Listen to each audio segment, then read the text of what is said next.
My name is Mohammad हारून। बेटा जैसा कि हमने लास्ट लेक्चर के अंदर कंसंट्रेशन ऑफ एक्सक्रीटरी प्रोडक्ट को डिस्कस किया था और इस टॉपिक के साथ साथ हमारा जो यूराइनरी सिस्टम है उसकी जो एनाटॉमी है वो मुकम्मल हो चुकी थी। आज के इस लेक्चर के अंदर हमने डिसऑर्डर ऑफ यूराइनरी ट्रैक्ट को हमने डिस्कस करना है।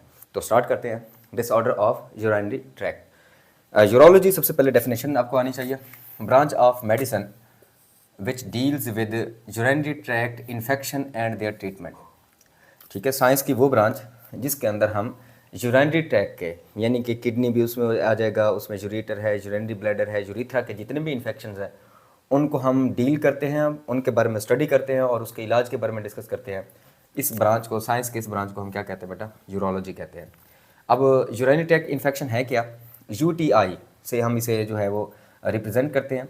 These are more common in females than males. अब इन्फेक्शन क्या होंगे? इन्फेक्शन जो यूराइनरी सिस्टम के किसी भी हिस्से को डैमेज करता है वो यूराइनरी ट्रैक्ट इन्फेक्शन कहलाता है और ये ज़्यादातर फीमेल्स के अंदर होंगे रादर देन मेल्स। ये इन्फेक्शन 60% जो है वो फीमेल को ज़्यादा इफेक्ट करते हैं।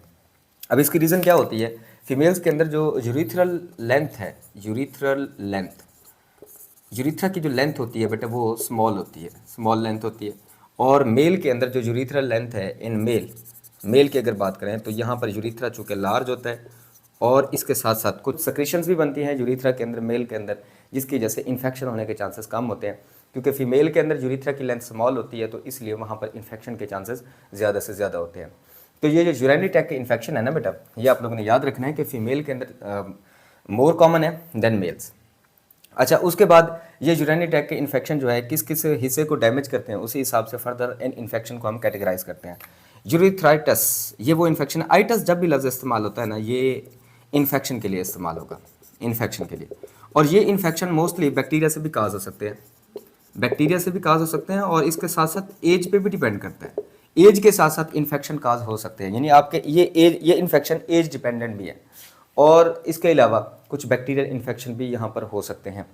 अब अगर तो इन्फेक्शन यूरीथ्रल जो डक्ट है उसको अगर इन्फेक्ट कर रहा है, यूरीथ्रा को इन्फेक्ट कर रहा है तो हम उसे क्या कहेंगे बेटा? यूरिथ्राइटिस।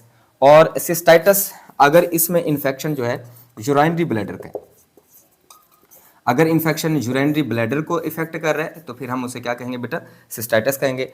और पाइलोनेफ्राइटिस, अगर नेफ्रॉन या इवन के किडनी को अगर इन्फेक्शन जो है वो अफेक्ट कर रहा है तो फिर हम ऐसे इन्फेक्शन को क्या कहेंगे कि पाइलोनेफ्राइटिस है। इसमें आप एक चीज़ नोट कर रहे होंगे कि यहाँ पर आपको यूरीटर की बात यहाँ पर नहीं की गई बल्कि यूरीथ्रा की बात हो रही है। क्लियर? यहाँ पर यूरीथ्रा होगा, यूरीथ्रल इन्फेक्शन है, इन्फेक्ट हो रहा है। और इसके अलावा यहाँ यूरिनरी ब्लैडर का इन्फेक्शन काज हो रहा है, यहाँ पर नेफ्रॉन या किडनी का इन्फेक्शन काज हो रहा है। मैंने यहाँ पर यूरीटर की बात नहीं की बेटा, याद रखना है यूरीटर के जो इन्फेक्शन होते हैं ना वो बहुत रेयर चांसेस होते हैं, यूरीटर इन्फेक्शन के बहुत कम चांसेस होते हैं कि ये इन्फेक्शन यूरीटर को भी आगे इन्फेक्ट कर रहे हैं।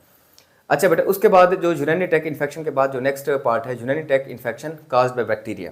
मैंने कहा है कि ये एज डिपेंडेंट भी होते हैं और इवन के जो है बैक्टीरिया भी कुछ काज करते हैं। तो उन बैक्टीरिया में कौन कौन से हैं? ई कोलाई बैक्टीरिया, ये यूटीआई काज करते हैं, यूरिनरी ट्रैक्ट इन्फेक्शन काज करते हैं।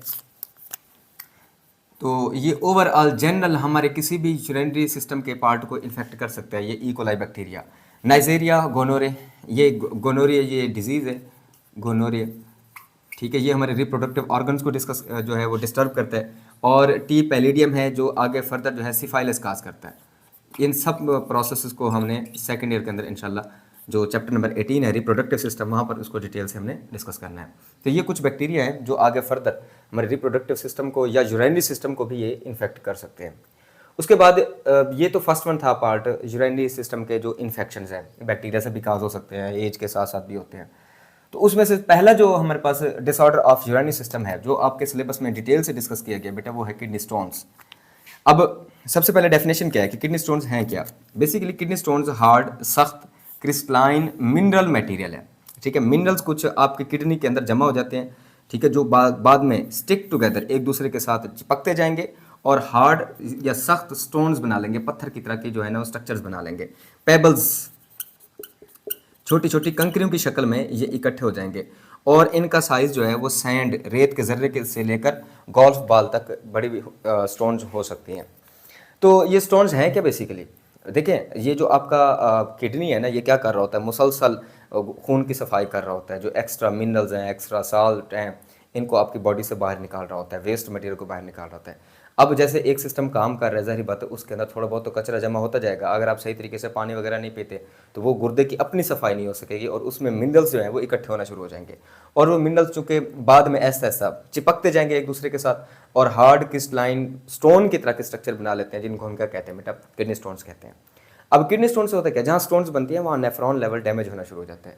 बड़ी बारीक सी नालियाँ होती हैं, बहुत ही सेंसिटिव किस्म की नालियाँ होती हैं नेफ्रॉन। अब वहाँ पर पत्थर बन जाए तो ऐसा ऐसा वो क्या करते रहेंगे, या तो खून की सप्लाई को कट कर देंगे, या फिर ये होगा कि किसी जो नाली है नेफ्रॉन की, नेफ्रॉन जो है उसको डैमेज करते रहेंगे। तो उस तरह जो डिजीज़ काज होते हैं बेटा, उसे हम क्या कहते हैं, किडनी स्टोन्स कहते हैं।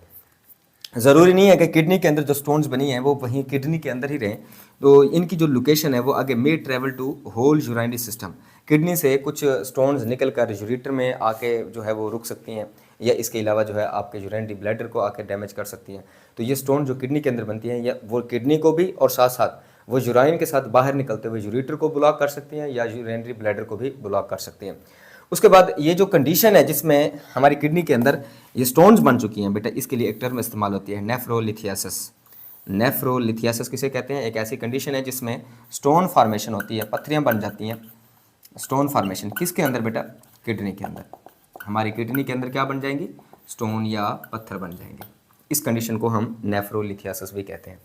क्लियर हो गया बेटा। तो ये कुछ किडनी स्टोन्स का बेसिक इंट्रोडक्शन था। उसके बाद types of kidney stones depend करता है कि ये स्टोन जो हैं किस मिनरल्स की बनी हुई हैं, उसी हिसाब से आगे फर्दर जो है हम उसे 5 ग्रुप में आगे फर्दर क्लासीफाई करते हैं। तो पहली जो है वो है calcium oxalate type stones, second one है हमारे पास calcium phosphate, uric acid, magnesium ammonium phosphate भी हम उसे कहते हैं, मैग्नीशियम अमोनियम फास्फेट भी हम इसे कहेंगे, और साथ साथ सिस्टीन टाइप किडनी स्टोन्स होती हैं। ये 5 कैटेगरीज हैं, लेकिन पंजाब टेक्स्ट बुक के अंदर जो है ना इसमें 3 किस्म की जो है वो स्टोन्स को डिस्कस किया हुआ है। अब कैल्शियम ऑक्सलेट, देखिए आपके खून के अंदर कैल्शियम लेवल जब ज़्यादा होगा हम उसे कहते हैं हाइपर कैल्सीमिया, हाइपर कैल्सीमिया। और जब आपके खून के अंदर ऑक्सलेट या ऑक्सालिक एसिड या ऑक्सलेट ज़्यादा हो जाता है तो हम उसे कहते हैं हाइपर ऑक्सलूरिया, हाइपर ऑक्सलूरिया।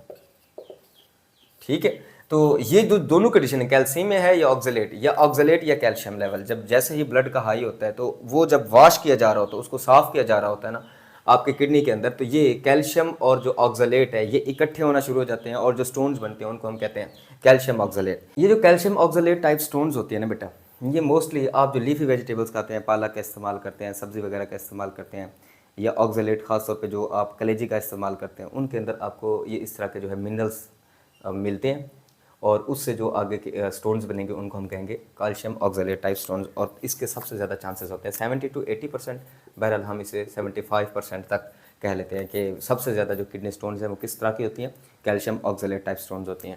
उसके बाद सेकंड वन है हमारे पास कैल्शियम फास्फेट टाइप स्टोन्स हो सकती है, तकरीबन इसके चांसेस 15% है। यानी आपके ब्लड के अंदर फास्फेट और कैल्शियम का लेवल जब ज़्यादा होगा तो कैल्शियम और फास्फेट के मिलने से जो स्टोन्स बनती हैं उनको हम क्या कहते हैं, कैल्शियम फास्फेट टाइप स्टोन्स कहेंगे। इसके अलावा यूरिक एसिड भी आपकी किडनी के अंदर जमा होना शुरू हो जाएगा, उससे जो स्टोन्स बनेगी हम उन्हें कहेंगे यूरिक एसिड टाइप स्टोन्स कहेंगे। क्लियर। और याद रखना ये टेस्ट कैसे किया जाएगा, यानी आपका यूराइन टेस्ट किया जाता है, यूराइन टेस्ट किया जाता है, और अगर यूराइन टेस्ट के अंदर आपकी जो इसकी पीएच, यूराइन की पीएच जो है हाईली एसिडिक होती है, तो उससे अंदाज़ा लग जाता है कि आपके अंदर जो स्टोन्स बन रही हैं वो किस तरह की हैं, यूरिक एसिड टाइप स्टोन्स हैं, और इसके चांसेस तकरीबन 10% तक होते हैं। इसके अलावा मैग्नीशियम अमोनियम फास्फेट टाइप भी हो सकती हैं और सिस्टीन टाइप भी हो सकती है। ये 5 तरह की हमारे पास किडनी स्टोन्स होती हैं। उसके बाद नेक्स्ट वन है ट्रीटमेंट ऑफ किडनी स्टोन्स, कि इन किडनी स्टोन्स का हम इलाज कैसे कर सकते हैं, यानी गुर्दे की पथरी का इलाज। वैसे तो हमारे यहाँ सबसे ज़्यादा जो इलाज किया जाता है वो है सर्जरी, ऑपरेशन के ज़रिए आप उनको निकाल लें। अदरवाइज़ एक नए मेथड भी हमारे पास डेवलप हो चुके हैं जो कि कह सकते हैं एक्सीलेंट मेथड है, जिनके ज़रिए आप किडनी स्टोन्स का इलाज करते हैं और उससे ओवरऑल साइड इफ़ेक्ट बॉडी के ऊपर बहुत कम देखने को मिलते हैं। तो बहरहाल हमारे पास चंद एक जगहों पे ये तरीकाकार है extra corporeal shock wave lithotripsy, नहीं तो मोस्टली हम क्या करते हैं सर्जरी के जरिए जो है वो किडनी स्टोन्स को निकालते हैं। फर्स्ट वन मेथड है extra corporeal shock wave lithotripsy. ये नाम खुद बता रहा है कि हम जो यहाँ पर किडनी स्टोन्स का इलाज करते हैं उसमें शॉक वेव्स जनरेट करते हैं, ठीक है, और वो शॉक वेव्स जाकर किडनी स्टोन्स के साथ टकराती हैं, और फिर उससे क्या होगा कि वो स्टोन्स ब्रेक हो जाएंगी, सैंड लाइक रेत की तरह की हो जाएंगी, और उन्हें हम यूराइन के ज़रिए बाहर निकाल देंगे। तो ये सिंपल कॉमन मेथड है जिसके ज़रिए किडनी स्टोन्स का इलाज किया जाता है। ये आप लोगों ने ऑब्जेक्टिव के लिए याद रखना है। अच्छा, इसमें क्या होता है, लिथोट्रिप्टर, ये एक लिथोट्रिप्टर एक इंस्ट्रूमेंट होता है, एक आला होता है जिसके ज़रिए ये शॉक वेव जनरेट की जा रही होती है। लिथोट्रिप्टर के ज़रिए शॉक वेव जनरेट की जाएंगी और is use to generate shock waves. इसके बाद क्या होगा, इसके बाद किडनी स्टोन जो है वो ब्रेक हो जाएंगी और फिर उनके बाद उन्हें हम क्या करेंगे, यूराइन के ज़रिए बॉडी से रिमूव कर देंगे, अपने यूराइन के ज़रिए इनको जिस्म से बाहर निकाल देंगे। अब यहाँ पर कोई ऑपरेशन करने की ज़रूरत नहीं है, सिंपल लोकेशन चेक की जाती है, उसकी पोजीशन चेक की जाती है, किडनी स्टोन किस पोजीशन पर है, और उस लिथोट्रिप्टर को जो है ना आपकी बॉडी के ऊपर एक खास एंगल पर रखा जाता है। फिर ये शॉक वेव जनरेट करेंगे और वो जाकर आगे किसको ब्रेक करेंगे, किडनी स्टोन्स को। ये मोस्टली जो है ये किन किडनी स्टोन का इलाज करने के लिए, जो मोस्टली स्मॉल साइज़ की किडनी स्टोन्स होती हैं, बहुत छोटे साइज़ की जो किडनी स्टोन्स होते हैं उनका इलाज करने के लिए extra corporeal shock wave lithotripsy का जो है तरीकाकार इस्तेमाल होता है।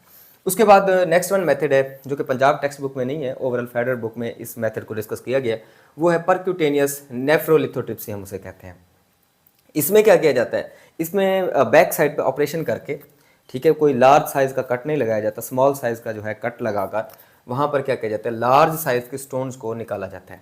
कैसे निकाला जाता है, जैसे ही आपको ऑपरेट करेंगे, बैक साइड से जो है वो ऑपरेशन करेंगे, थोड़ा बहुत कट लगाएंगे, उसके बाद क्या करेंगे, एक ट्यूब होती है जिसको बॉडी के अंदर इंसर्ट करते हैं, बॉडी के अंदर उसे दाखिल करते हैं। बैक साइड से मैं इसलिए कह रहा हूँ कि लोकेशन जो है किडनी की वो बैक साइड पे है, ठीक है, वर्टिब्रा कॉलम के साथ साथ है, तो इसलिए कट भी बैक साइड पे ही लगाया जाता है। फिर उसके बाद ये ट्यूब जैसे ही आपकी बॉडी के अंदर इंसर्ट करेंगे, उस ट्यूब के अंदर फिर किसको वहाँ पर रन किया जाता है, स्कोप के जरिए।